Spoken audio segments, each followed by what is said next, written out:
Now concerning the things whereof ye wrote unto me, it is good for a man not to touch a woman. Nevertheless, to avoid fornication, let every man have his own wife, and let every woman have her own husband. Let the husband render unto the wife due benevolence, and likewise also the wife unto the husband. The wife hath not power of her own body, but the husband, and likewise also the husband hath not power of his own body, but the wife. Defraud ye not one the other, except it be with consent for a time, that ye may give yourselves to fasting and prayer, and come together again, that Satan tempt you not for your incontinency. But I speak this by permission, and not of commandment, for I would that all men were even as I myself. But every man hath his proper gift of God, one after this manner, and another after that. I say therefore to the unmarried and widows, it is good for them if they abide even as I. But if they cannot contain, let them marry, for it is better to marry than to burn. And unto the married I command, yet not I, but the Lord, let not the wife depart from her husband. But and if she depart, let her remain unmarried or be reconciled to her husband, and let not the husband put away his wife. But to the rest speak I, not the Lord, if any brother hath a wife that believeth not, and she be pleased to dwell with him, let him not put her away. And the woman which hath an husband that believeth not, and if he be pleased to dwell with her, let her not leave him. For the unbelieving husband is sanctified by the wife, and the unbelieving wife is sanctified by the husband, else were your children unclean, but now are they holy. But if the unbelieving depart, let him depart. A brother or a sister is not under bondage in such cases, but God hath called us to peace. For what knowest thou, O wife, whether thou shalt save thy husband?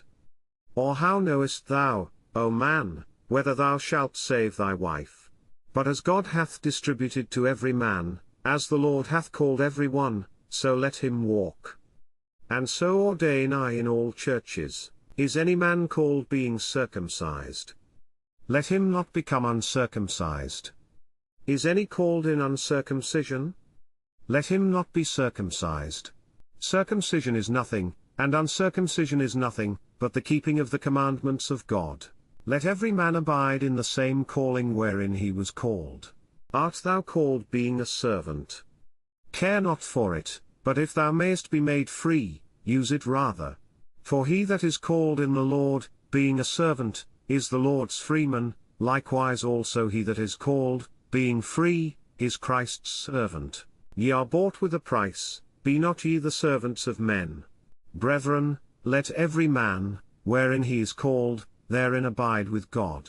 Now concerning virgins I have no commandment of the Lord, yet I give my judgment, as one that hath obtained mercy of the Lord to be faithful.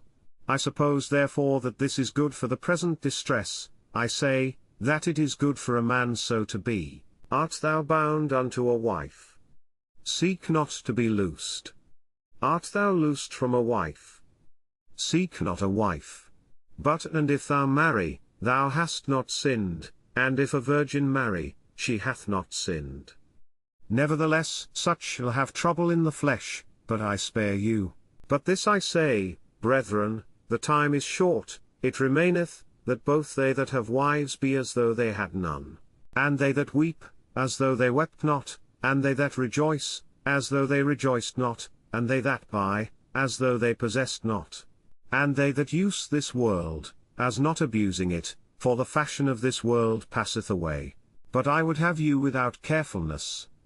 He that is unmarried careth for the things that belong to the Lord, how he may please the Lord. But he that is married careth for the things that are of the world, how he may please his wife. There is difference also between a wife and a virgin. The unmarried woman careth for the things of the Lord, that she may be holy both in body and in spirit, but she that is married careth for the things of the world, how she may please her husband.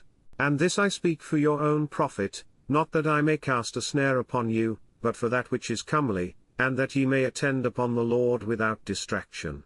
But if any man think that he behaveth himself uncomely toward his virgin, if she pass the flower of her age, and need so require, let him do what he will, he sinneth not, let them marry. Nevertheless he that standeth steadfast in his heart, having no necessity, but hath power over his own will, and hath so decreed in his heart that he will keep his virgin, doeth well. So then he that giveth her in marriage doeth well, but he that giveth her not in marriage doeth better. The wife is bound by the law as long as her husband liveth, but if her husband be dead, she is at liberty to be married to whom she will, only in the Lord.